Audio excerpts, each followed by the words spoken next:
Good evening, my countrymen.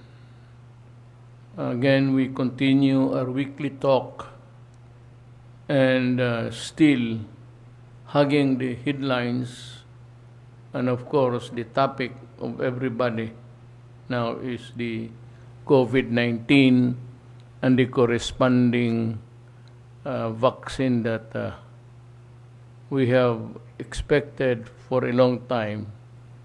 At dumating naman yung mga medisina. Hindi sabay-sabay. Just yesterday, June 6, we received another 1 million doses of Sinovac. This is a part of the 10 million doses that we expect to receive this month, according to our vaccine coordinator, Secretary Carlito Galvez. Coming our way would include Sinovac, Pfizer, AstraZeneca, Sputnik, and Moderna. Ang problema dito, yung nabakunahan na, except for the one dose, I think Johnson & Johnson, wala dito yan. Yung nabakunahan na, sa first injection ninyo, kailangan kayo ng booster, a second injection. Please find time to go back and line up and show your card so that they would know that you are receiving the second dose. Booster po yan.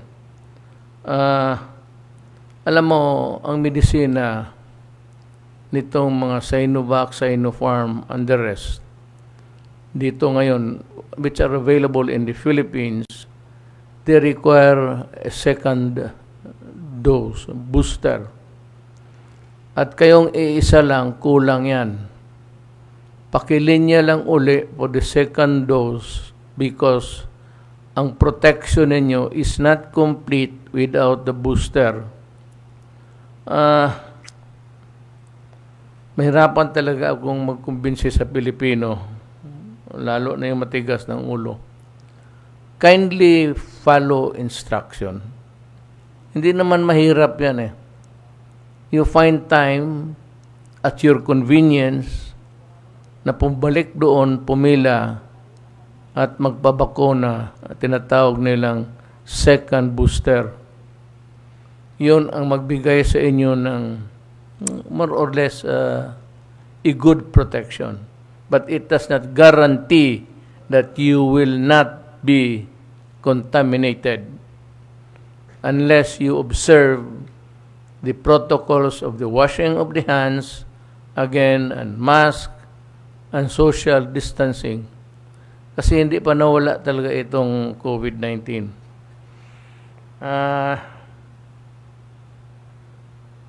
I want the authorities and the LGUs to find out why this is happening and to take steps to return to their ma-imber na sila na madala ng mga barangay captain pati mayors. Kindly help us ferret out the persons who have not received the second booster until now. Nandyan yung medisina. Pinakahintay natin halos 1 taon. Kaya lang naman nakukulang-kulang talaga yung supply. So it took us time to receive our share. But now, medyo maluwang na ang mundo, nabakunahan na sa Amerika halos lahat. They can afford now to share the residual supply nila sa vaccine. Ano lang, kasi itong COVID na ito is a very toxic thing and it can contaminate you again. There is no guarantee. Though it would give you a measure of protection, it does not guarantee that you will not get COVID again.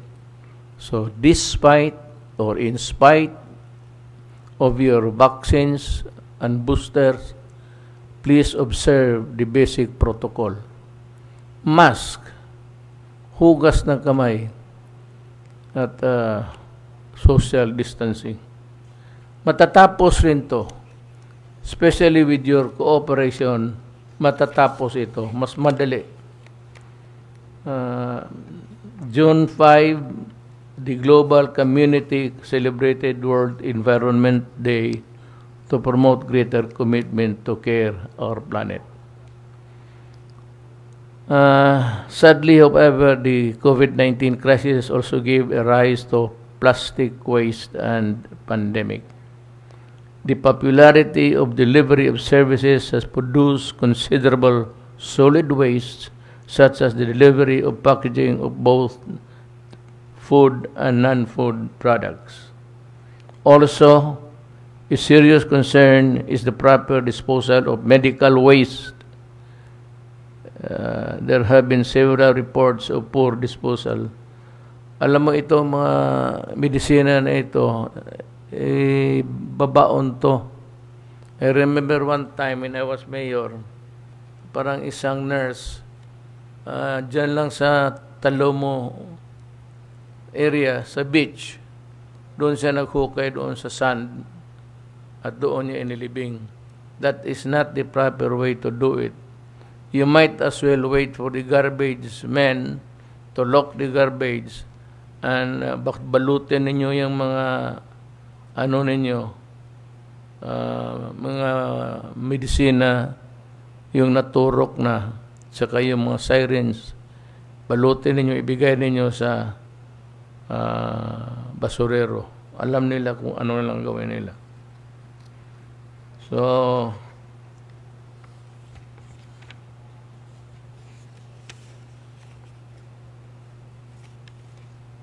on June 5, while on a food aid mission in Buena Vista, Quezon Province, our soldiers were attacked again by the NPA rebels.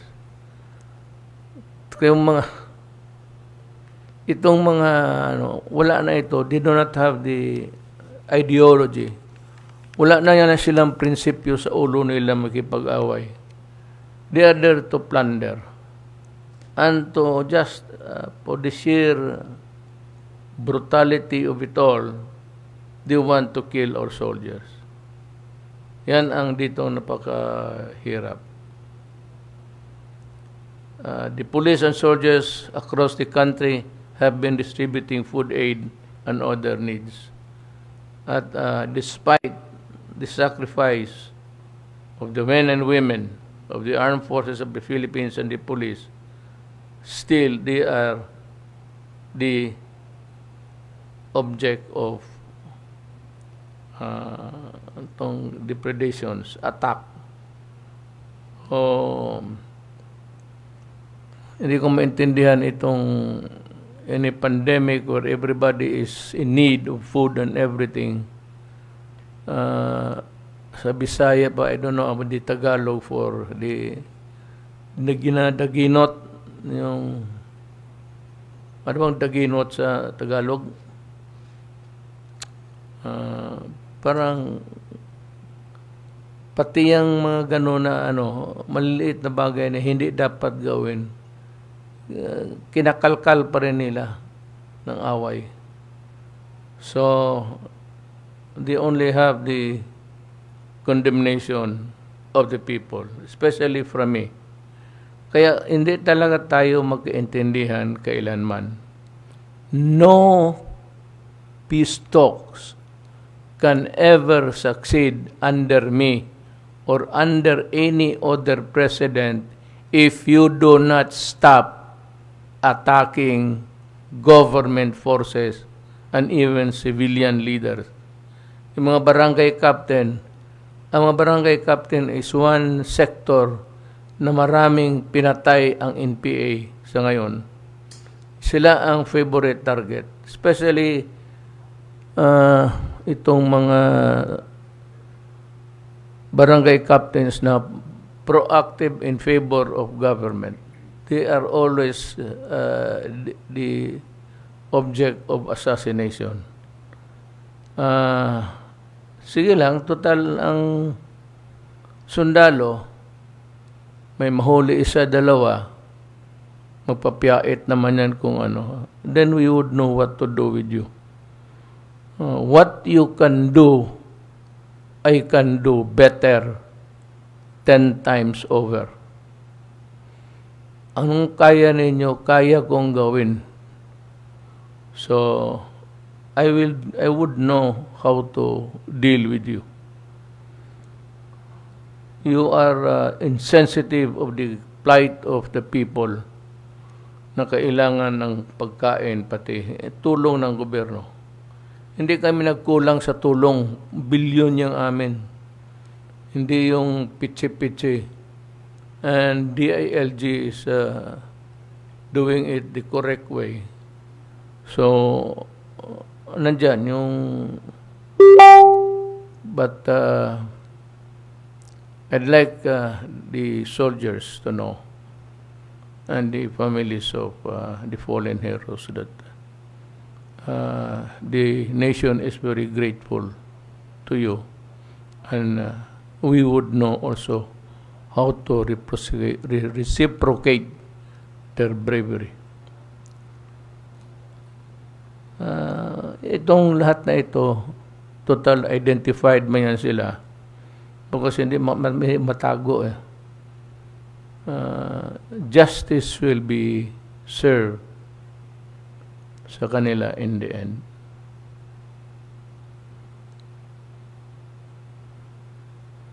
Marami ng bakuna na dating. Do not forget your second dose again. At in our drive against corruption, pasahin ko na lang rin, baka interesado kayo. Dito, sa bago na dismiss from the service sa Sandigan Bayan, Joel Salvador, Regional Director, Environmental Management Bureau, EMB, DNR, CAR. Violation of the Anti-Graft and Corrupt Practices and Illegal Use of Public Funds. Malversation ito. Diversion of the 758,998.7 allotted to Ecological Solid Waste Management to the Rehabilitation and Improvement of the Regional Director's Office and Environmental Information Center in Baguio City in 2003, including the purchase of construction materials without public bidding and ghost delivery. Itong si Salvador was sentenced to imprisonment 6 months to 1 day and the perpetual disqualification from holding public office. Yung iba, si Perlita Mauri, Budget Officer, ENB, DNR, CAR, diversion of 758,998.7, allotment of the Ecological Solid Waste on Rehabilitation and Improvement of the Regional. Ganun rin. Suspended lang sila. I want the records of these cases forwarded to me, and I will study. I might amend the order of suspension to dismissal. Itong si Rolando Reyes, Officer in Charge, Administrative and Finance Division, AMB, DNR, CAR.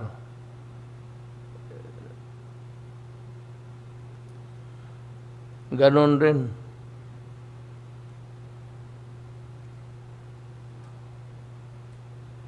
Dismissal pala talaga to. In-amend, modified. They were found guilty under case number SB 15 CRM 0099 for illegal use of public funds penalized under Article 20 of the revised Penal Code.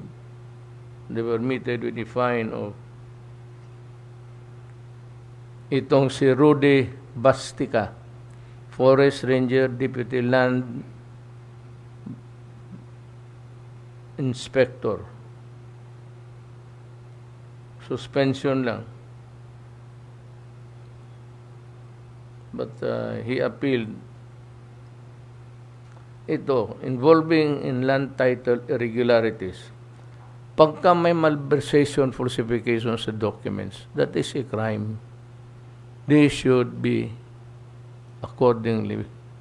Pero kung tapos na, galing ng Sandigan Bayan, if the acquittal or the punishment is given there, hindi mo na magalaw yan under the principle of double jeopardy. Pero ulitin ko, mainit ako dito sa corruption.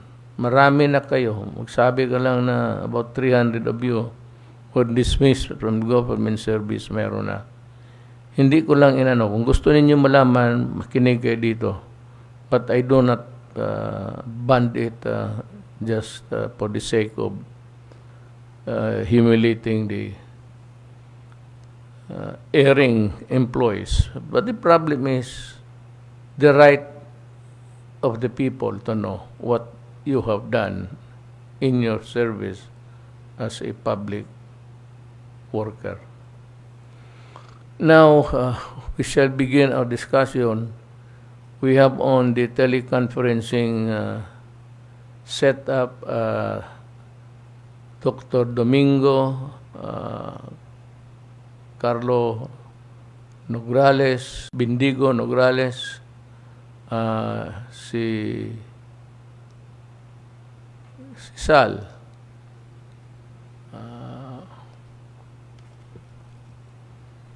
dito sa kwarto na ito, we have Secretary Francisco Duque, Secretary Carlito Galvez Jr., Director General Enrique Domingo, Secretary Anyo,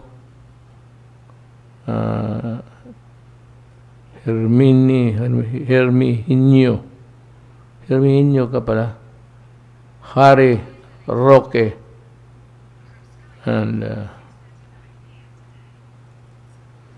let us begin. Makinig kayo. Ito yung hulagway sa Tagalog. Ito yung big picture ng operation ng gobyerno in the fight against COVID. We must begin always with the weapon with which to fight COVID. Walang iba kundi bakuna.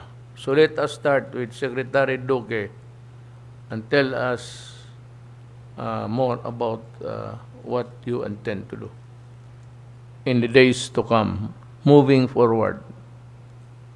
Thank you very much, Mr. President, and good evening to Senator Bongo, the chairman of the Senate Committee on Health and Demography, my fellow members of the Cabinet and principals of the Interagency Task Force, at higit po sa lahat sa ating pong mga kababayan. Magandang gabi po sa atin lahat. At muli, ako po ay magbibigay ng maikling ulat ukol po sa ating COVID-19 situation at iba pa pong mga kaakibat na mga updates. Next slide, please. Ngayon pong ika-7 ng Hunyo 2021, meron naman po tayong nadagdag na 6,539 na bagong kaso. Can I just request that you, the slide prior to this? Can you do one slide back, please? Yan po. Salamat po. Sa 6,539 na naidagdag sa ating mga kaso as of June 7, Ang 1,049 po ay mula naman sa Region 4A. Ito po ang pinakamataas na porsyento ng atin COVID cases for today. Ang Region 4A, sunod naman po ang NCR, nagtala ng 809. Ito po sana ay patuloy pang bumaba at maabot po natin yung pre-surge level ng NCR, which was less than 400 cases per day. 692 naman po mula sa Region 6, dyan po tumataas, lalo na po ang atin, ang Iloilo City, nakapagtala po ng tumataas na kaso ng COVID, at 3,989 sa mga natitirang mga rehiyon. Para naman sa atin mga aktibong kaso, ang bilang ngayon, ika-7 ng Hunyo, ay nasa 58,854. May naidagdag na 6,659 active cases. At ito po ay ang katumbas, 4.61%. At sa kabilang dako, ang ating recoveries naman po, ando po sa may kulay green, ay umabot na po sa 1,195,181. May naidagdag po tayong recovery of 6,969 for a recovery rate of 93.67, habang ang bilang o ang bilang ng pumanaw, nakakalungkot po ito, ay umabot na sa 21,969. At ang ating kabuuan case fatality rate ay nananatiling nasa 1.72%.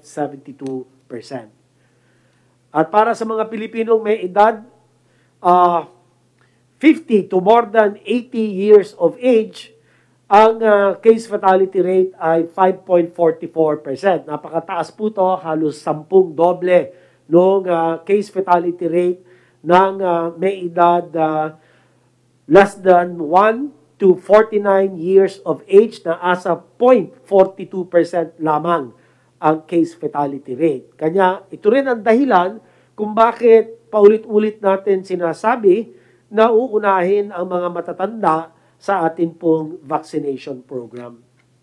Next slide please. Nitong nakaraang linggo naman, patuloy ang nakikita natin bahagyang pagtaas ng mga kaso nationally. Nakikita po natin yung case plateau, nakita starting May, with cases potentially on the rise by the end of May. At dyan po sa slide na yan, makikita rin natin ang NCR, yung kulay blue, ay paliit ang bahagi na ito bilang porsyento ng pangkalahatan caseload. At ang atin region,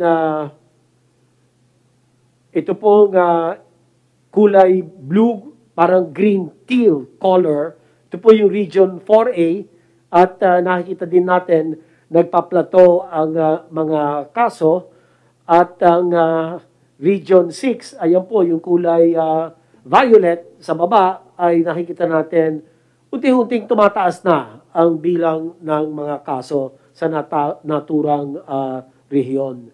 Next slide. Saan ang galing ang mga pagtaas ng mga kasong ito? Bahagyang bumababa ang kaso sa NCR and the rest of Luzon sa nakalipas na 7 araw, kung saan nasa 1,000 ang average na kaso sa NCR. Ito po yung blue line. Ayan, makikita natin. Noong nakaraan linggo, May 31 to June 6, mas mababa sa 1,125 na kaso noong linggo bago rito. Nasa 821 or 821 ang average na kaso sa plus areas ng NCR. Ito po yung green line, makikita natin itong nakaraan linggo, mas mababa sa 967 noong linggo bago nito. Ganun din sa rest of Luzon na represented by the red line na may 1,000 1,931 o 1,931 average na kaso nitong nakaraang linggo at mas mababa po sa 2,084 noong linggo bago nito. Sa kabilang dako, patuloy na nagpapakita ng pagtaas ang kaso sa Visayas at Mindanao, kung saan mas mabilis ang pagtaas nitong nakaraang linggo sa Visayas habang ang Mindanao ay malapit na sa bilang ng rest of Luzon. So, yan pong slide na yan, ang Mindanao, yung kulay orange na nakikita natin, ay tumataas po ito. Ito pong kulay pula, hindi lang gumagana kasi ito. Makikita na po natin, yan po yung Luzon, excluding NCR+. Tapos yung pong Mindanao, yan po yung dilaw na nakikita natin dyan sa mga linya. At yan po binabantayan natin, tinututukan po natin ito. Ang Visayas, ito po yung kulay teal, blue-green. Tapos ang NCR po, yan po yung kulay blue, yan pinakamataas. Tapos bumagsak na, nagpapakita na malaki ang ibinaba ng kaso sa NCR mula doon po sa peak noong first week of April. Para naman sa ating national healthcare utilization rate, nakakita tayo ng bahagyang pagtaas. Mula 48%, nasa 50% ang national HCUR nitong nakaraang linggo, kung saan tumaas ang utilization rate ng isolation beds plus 2 percentage points, ICU beds plus 1 percentage point, at mechanical ventilators plus 2 percentage points, habang nananatili ang utilization rate ng ward bed sa 49%. Pero malaki po ang ibinaba ng pangkalahatan na utilization rate natin kung ihahambing po yung June 5 figures compared sa peak noong pong April 13 to 15. So halimbawa, ang overall healthcare utilization rate na nag-peak noong 54%, bumaba na po ito ngayon June 5 at 50%. So, meron pong improvement na 4 percentage points. Sa kasalukuyan, Mr. President, nakakapagbigay na tayo ng halos 6 na milyon doses na bakuna sa COVID-19 at meron na tayong higit sa 1.5 milyon individual na may kumpletong proteksyon ng bakuna. Mamaya po, bibigay ng ating vaccine czar, si Secretary Galvez, ang detalye ng atin pong accomplishment patungkol po sa atin national vaccination rollout. Kahapon ay dumating na rin sa bansa ang 1 milyon karagdagang doses ng bakuna mula sa Sinovac na agad natin ipinamahagi sa mga rehiyon at implementing sites upang agad din makamit ng atin mga kababayan ang proteksyon mula sa COVID-19. Isinagawa rin ngayong araw ang simbolikong pagbabakuna ng mga miyembro ng Priority Group 4A4 o ang mga economic frontliners. Maraming salamat po, Mr. President, for gracing the occasion this morning. It was well received, and many people were very happy to see you address the different captains and kings of the industries who were represented in our symbolic vaccination of A4 priority group. Maraming salamat po muli. Ang atin laban sa COVID-19 ay hindi lamang usapin ng kalusugan, kung hindi usapin din ng ekonomiya, kaya kritikal ang paghahatid ng proteksyon ng atin pong mga workforce. Ngunit patuloy po ang ating panawagan sa lahat ng miyembro ng priority groups A1, A2, A3 at A4 na magpalista na upang makatanggap ng bakuna dahil magiging ganap lamang ang kaligtasan ng ating bansa kung ang lahat ay protektado. Sa puntong ito, ibig ko rin pong bigyan diin na hanggat sa maaari at kakayanin ay dahil limitado pa rin po ang bakunang atin pong natatanggap, nananawagan po tayo sa ating mga local chief executives na bigyan prioridad sa A4, yung pong may edad na 49 no, 40 years of age to 59 years of age. At hanggat sa maaari, sila po ay uunahin within the economic frontliner priority group. At ito na lang po ang panghuling atin pong ulat. Kasabay ng atin, next slide please. Kasabay po ng atin malawakan pagbabakuna, tinignan din natin ang lagay ng ibang bansa, partikular ang kanilang pagluwag ng mga quarantine at testing protocols para sa mga fully vaccinated individuals.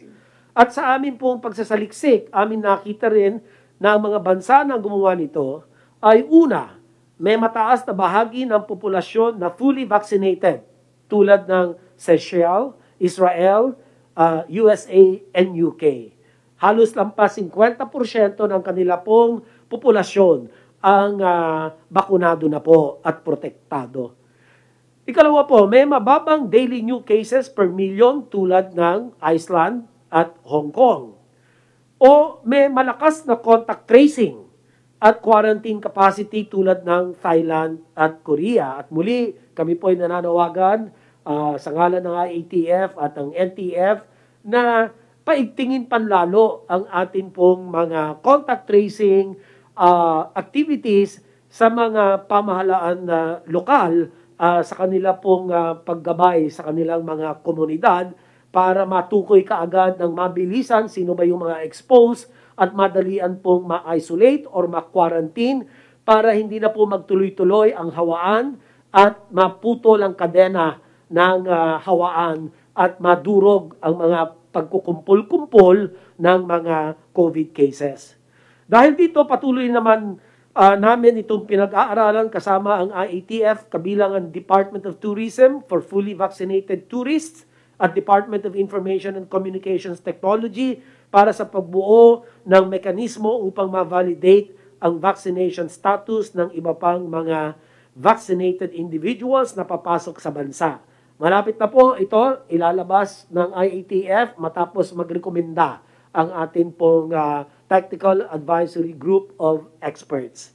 Pag-aaralan din namin ito kasama ang atin mga all-expert group upang makabuo tayo ng updated pathways at makapagtakda tayo ng specific indicators o mga panukatan na magsasabing handa na tayong magluwag para sa mga fully vaccinated Filipinos and tourists.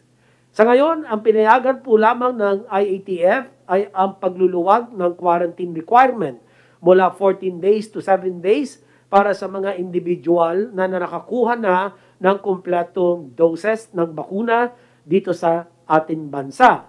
Sila po ang mga lumabas na ng bansa matapos mabakunahan at nagbabalik muli.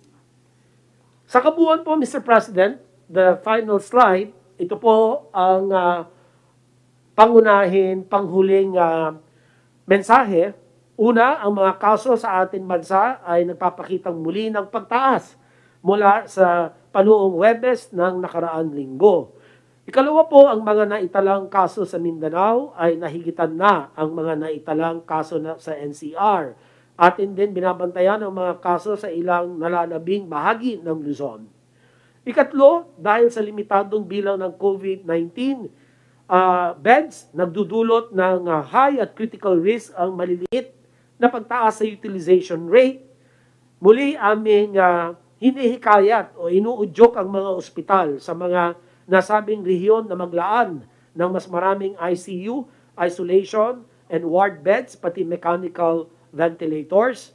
At ito naman ang financing aspect na PhilHealth. Sila po ay nakapagdesisyon na bilisan ang reimbursement o ang bayad ng mga claims mula po sa mga ospital na nag-aasikaso at kumakalinga ng malaking kaso ng COVID-19. Ang PhilHealth po ay naglabas ng bagong payment mechanism. Ito po yung debit-credit payment mechanism, accelerated payment for claims beginning March 2020 up to April of this year. Sinusuportahan ng kagawaran ng kalusugan ang pag-update ng quarantine at testing protocols para sa mga fully vaccinated individuals. Ngunit bago natin gawin ito, kinakailangan natin siguraduhin na number one, mataas na ang porsyento ng mga fully vaccinated na Pilipino. Pangalawa, bumalik na tayong muli sa pre-surge level sa pamamagitan ng malakas na pagpapatupad ng ating PDITR strategies. Ito po yung prevention, early detection, aggressive isolation, improved treatment, and reintegration at vaccination bilang po karagdagan pamamaraan upang makapagbigay ng sapat na proteksyon laban sa COVID-19. Meron tayong teknolohiya upang ma-validate. Kailangan po itong teknolohiya na ito para ma-validate ang vaccination status ng mga paparating na individual galing po sa ibang bansa, lalo na ang mga taong hindi rito nabakunahan.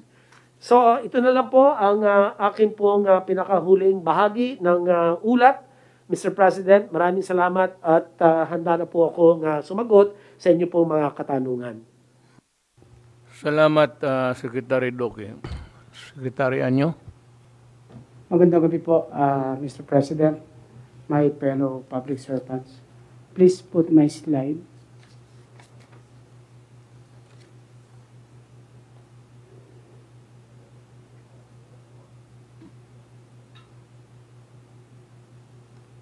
Wala na po akong ulat sa ayuda sapagkat tayo po ay 100% na naipamahagi na po natin ng mga ayuda. Tulad po ng inulat natin noong nakaraang linggo, naglabas po tayo ng Joint Memorandum Circular, ang DILG, DOJ at PNP, na naglalatag ng responsibilidad ng tatlong ahensyang ito sa pagproseso ng mga naiulat ng mga insidente ng paglabag sa iba't ibang health and safety ordinances, quarantine-related violations, at iba pang violations sa panahon ng public health emergency. Sa JMC na ito, layunin ng DILG, DOJ at PNP na maging malinaw para sa mga tagapagpatupad ng batas sa level ng LGU at ng PNP ang kanilang mga responsibilidad sakaling may mga mahuhuling lalabag sa ating public health and safety protocols. Lahat ng pagpapatupad at panguhuli ay dapat batay sa direktiba ng Pangulo, mga kasalukuyang batas, revised penal code, IATF Omnibus Guidelines, at ordinansa ng mga LGUs. Magtatalaga ng sapat na holding area para sa mga violators upang maiwasan ang hawahan. Sundin ang rules of criminal procedure sa mga warrantless arrest at uusigin ang LGU at barangay officials na hindi magpapatupad ng mga kautusan ng batas. Layunin din ng JMC na ito na mapabilis at maging mas sistematiko ang pagproseso ng mga kasong isusumiti sa piskalya upang agad na maaksyonan at maparusahan ang mga mapapatunayang lumabag at agad din namang mapalaya at mapatunayang walang sala upang maiwasan ang congestion sa ating mga piitan at detention facilities. Next slide, please. Dito naman po sa mga violations ng health protocols, ayon po sa nakalap na datos ng ating Philippine National Police, tumaas ang mga nahuhuling hindi nagsusuot ng face mask.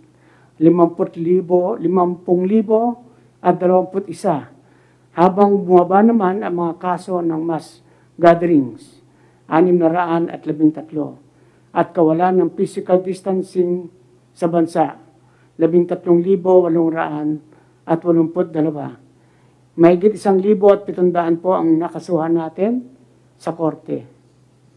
Next slide, please. Mula naman pong buwan ng Mayo hanggang ngayong buwan ng Hunyo, may mga naitala tayong ilang insidente na tinatawag nating super spreader event sa NCR, Central Luzon, Western Visayas at Central Visayas. Agad naman natin itong inaksyonan at inimbestigahan at makikita natin sa matrix ang datos o status ng mga kasong isinampa laban sa mga opisyal ng barangay na responsible sa na sa mga magkakaiwalay na insidente ng paglabag sa public health and safety protocols.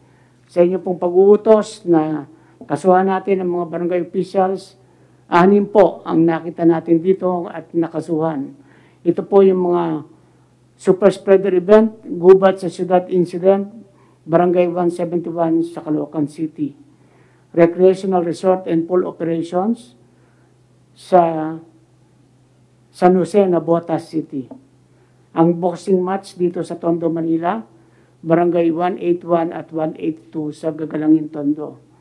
Ang Bacas River Incident sa Barangay Matiktik, North Sagaray, Bulacan. Sa Barangay Balabag, Boracay Island at Barangay Sambiray, Malay Incident. At ang Club Holit Bar and Restaurant sa Cebu City sa Barangay Kamputao, Cebu. Next slide, please. Patuloy po ang preparasyon ginagawa ng ating LGUs sa paparating ng mga bakuna ngayong buwan ng Hunyo. Alinsunod sa National Vaccination Program, nasa 29,384 na ang nagmamando sa Emergency Operation Center sa buong Pilipinas. Habang umabot na ng 36,037 ang nasa Barangay Health Emergency Response Teams. Nasa 34,046 na katao ang kumikilos upang siguruhin ang pagsunod ng ating mamamayan sa iba't ibang protocols for management of COVID infections, habang nasa 28,210 ang masigasig nating personnel sa iba't ibang quarantine facilities sa bansa. Next slide, please.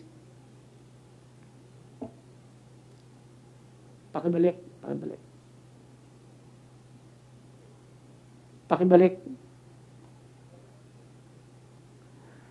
Sa vaccination monitoring system, bahagi ng paghahandang ginagawa ng LGU sa National Vaccination Program ay ang pagsisigurado na may sapat na vaccination centers para sa ating mga mamamayang, pati na ang cold chain storage facilities at transportation para sa mga vials ng bakuna na ating ibibigay. Sa ngayon, may 2,536 na vaccination centers na ang nagagamit ng mga LGU. May 1,676 na cold storage facilities ang ginagamit ng ating vaccination team sa ngayon, at may nakita pa tayong 134 na facilities na maaari pa natin gamitin. Sa transportasyon, nasa 3,476 ang mga sasakyang panglupa. May 68 naman na sasakyang panghihimpapawid at 380 sasakyang pangdagat ang nakahanda at maaari natin gamitin sa paghahatid ng libo-libong vials ng vaccines na ating matatanggap. Next slide. Sa ating pong anti-illegal drug campaign, sa datos na nakalap ng ating pambansang kapulisan, may naitalang 10 mga drug personalities ang kusang sumuko sa otoridad mula ika-30 ng Mayo hanggang ika-5 ng Hunyo sa taong ito. Sa mga araw din ito, umabot sa 1,129 ang ginawang anti-illegal drug operations ng ating mga kapulisan at iba pang mga ahensya. Sa anti-illegal drug operations ito, mayroong na ito lang 1,500 at 9 na mga drug personalities na naaresto, habang 6 na personalidad naman ang naitalang namatay. Sa kabuuan po ay 122,622,379 na piso ang nakumpiskang shabu at marijuana ng ating mga otoridad. Bilang pagtatapos po, muling tinatawagan natin ang ating mga kababayan na sumunod sa preventive measures sa minimum health standard upang maiwasan ang transmission. Pero kailangan magpabakuna na tayo upang tayo makabalik sa normalidad at mabukas natin ng todo ang ating ekonomiya. Ngayon, ang panahon ng pagbabakuna, at tinatawagan natin ang ating LGUs na muli magbigay ng pass lane, green lane or express lane sa ating mga A1, A2, A3 habang nagbabakuna na rin tayo ng A4. Yun lang po, mahal na Pangulo. Maraming salamat po. Thank you, Secretary Anyo. Secretary Galvez. Yes, sir. Mr. President, Senator Bongo, my fellow cabinet members, on behalf of the National Task Force headed by Secretary Lorenzana and Secretary Anyo, I will brief the President and the people on the updates of the National Vaccination Program.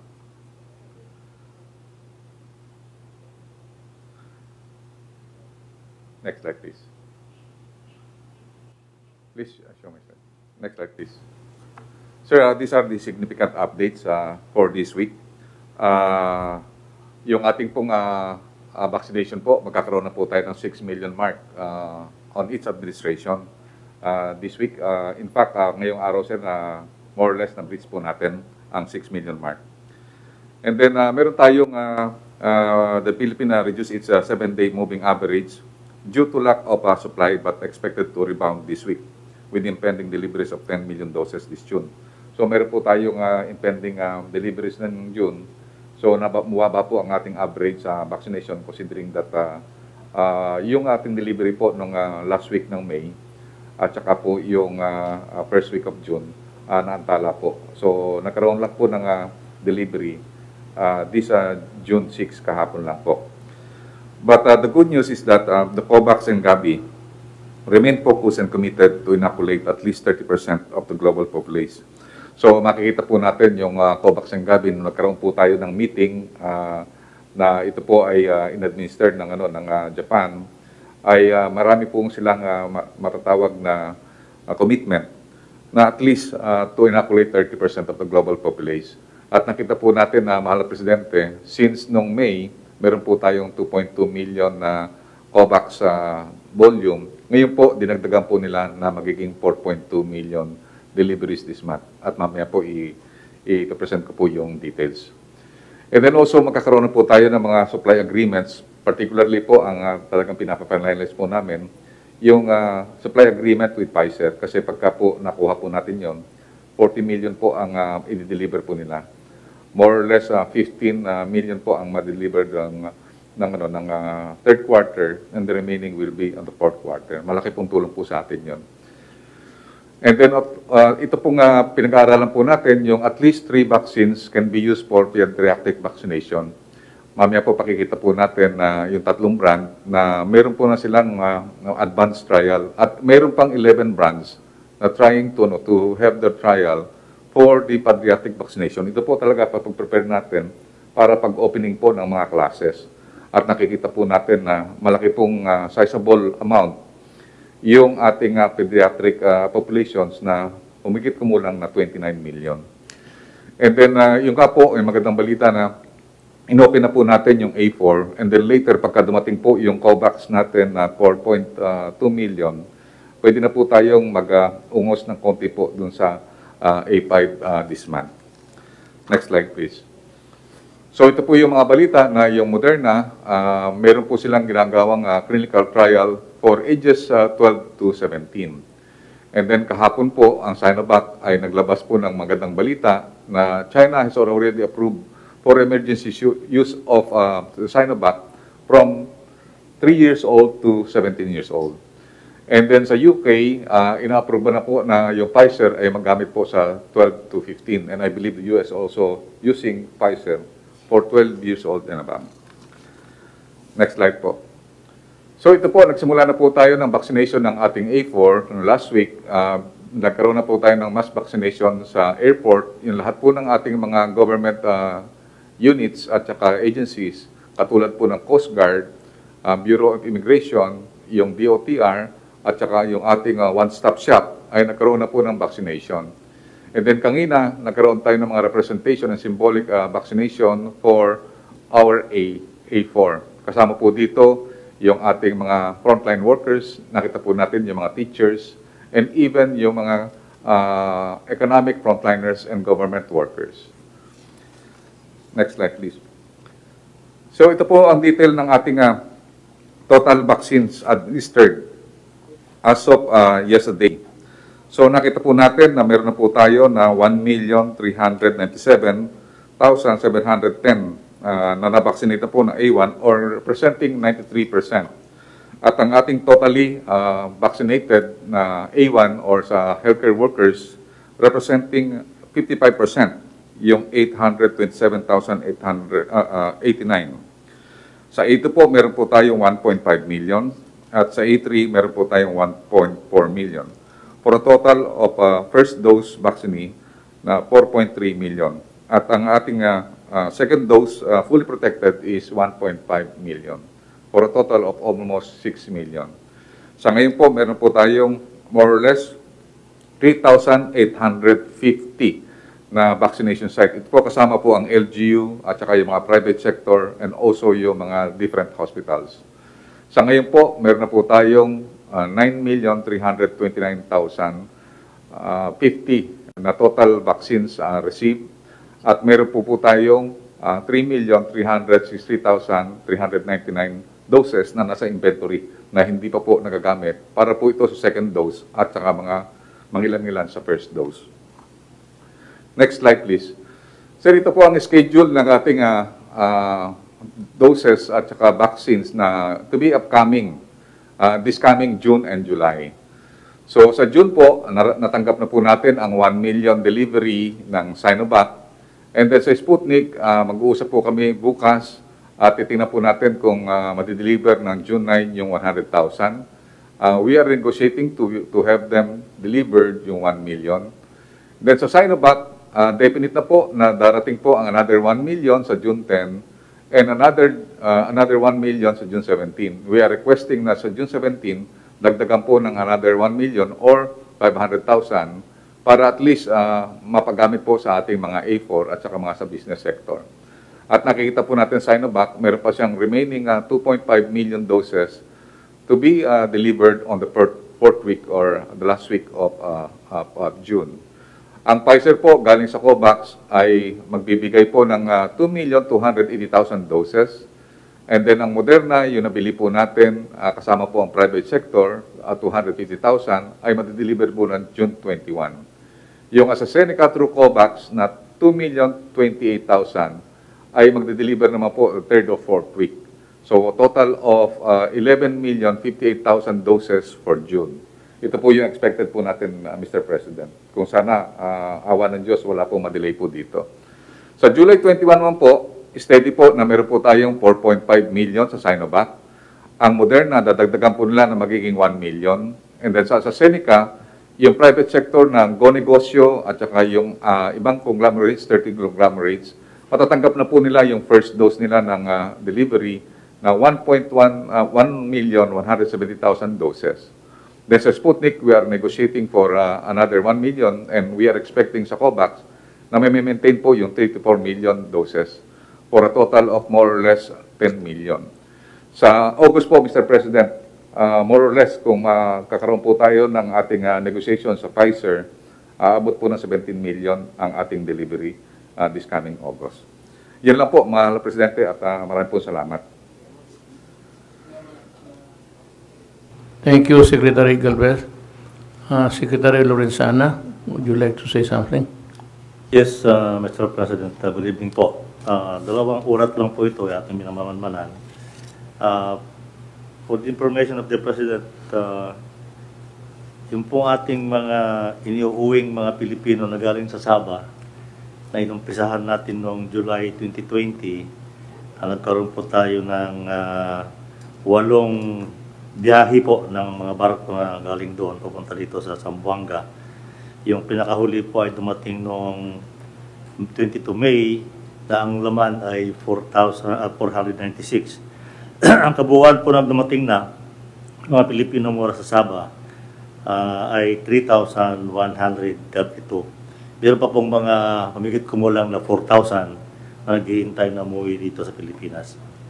Doon po naman sa OFWs, umabot na po sa 569,159 ang dumating po na galing sa ibang bansa na yung mga OFWs na umuwi na dahil sila ay natanggal sa trabaho o hindi kaya ay nagbabakasyon po dito. Yun lang po, Mr. President. Thank you. Ah, si si Dr. Domingo, you have a report. Mr. President, as of this week, may nadagdag po no, na isang vaccine na na-approve sa buong mundo. Sa ngayon po, 17 na yung approved vaccines being used all over the world dahil last week po may isang bagong vaccine from Japan na na-approve sa Japan. mRNA vaccine po ito, no, similar to Pfizer and Moderna, and it's being made by the company Takeda. So sana ba isa pong mga bakuna rin na maaari nating magamit in the future. And then lastly lang po, just to update you, nung May 20, si Secretary Duque wrote FDA that they were willing to accept donations for Sinopharm coming from China, and this has been granted an EUL already by the WHO. So ito po ay tiningnan na rin ng ating mga experts at ng ating pong evaluation sa FDA, and today we already granted an emergency use authorization to DOH to accept the donations of Sinopharm. So doon po sa mga inaabangan po natin ng mga bakuna as of now, yung Novavax, yan na lang po ang wala pang application sa atin, at baka daw po kasi baka mga third quarter pa po sila mag-a-apply ng mga EUA. Maraming salamat po. Secretary Nograles. Maraming salamat. Mayang gabi kanimo, Mr. President, Senator Bongo, mga kasamahan natin sa gabinete. Mr. President, isa sa mga binabantayan po natin apart from sa COVID-19 ay yung aspeto po at yung problema ng kagutuman, lalong-lalo na sa panahon ng pandemya at sa panahon na nagkakaroon tayo ng mga typhoons at ibang mga kalamidad. So isa sa mga binabantayan natin, Mr. President, ay yung sustainability ng ating mga food systems, yung resiliency at stability in times of calamities and emergencies. So i-report ko, Mr. President, yung mga nagawa na natin na mga programa kontra kagutuman pagdating ng problema ng gutom sa mga panahon ng pandemya at kalamidad. Isa nga po dito yung Sustainable Livelihood Program na ginagawa po ng Department of Social Welfare and Development. Dito po sa pagbibigay ng livelihood sa mga mahirap natin na mga kababayan.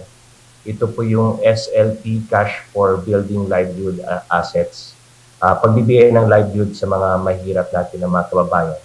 Maliban pa po dyan, Mr. President, meron po tayong Assistance to Individuals in Crisis Situation or AICS.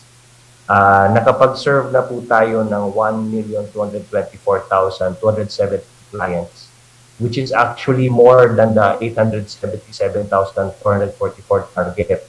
Siguro dahil, of course, naintindihan natin sa panahon ng pandemya, mas marami yung kailangan nating tulungan. Yung calendar year 2020 ay we went over the target, 139% above the target, at naka-obligate po tayo ng 8,323,943,779. Nitong first quarter ng 2021 ay natulungan na po natin at nakapag-serbisyo po tayo ng 688,950 clients gamit pa rin itong programang AICS. At ang na-obligate po nating amount is 2,161,202,758. Yung Department of Agriculture naman po ay meron silang pag-ahon project which stands for sa palay at gulay, may ani, hanap buhay, oportunidad at nutrisyon. Ito po meron silang model project sa Adapt a Town, 9.5 hectares showcasing crop diversification na may sustainable farming practices po. At yan ay nakapag-servisyo po tayo ng 1,000 rice and vegetable farmers at least 600 households doing backyard vegetable production.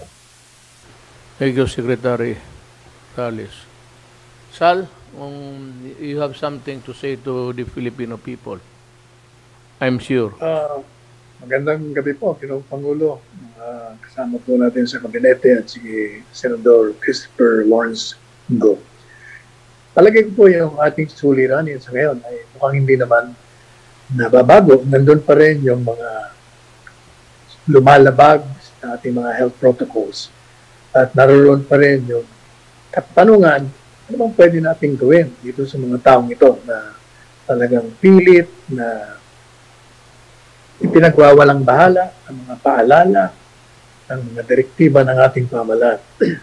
Nung ako po unang nagbigay ng opinion dito, ay inilimita ko lamang sa reckless imprudence kung saan ang isang tao na magkamit ng o magsagawa ng isang hakbang na walang patumanggap at hindi inaalintana yung maaaring maging resulta ng kanyang pagkilos, na ito'y hahantong halimbawa sa isang maselan na sugat sa isang tao o kamatayan, maaari pong usigin sa hukuman. At ito ay papatak doon sa Artikulo 356 ng Revised Penal Code.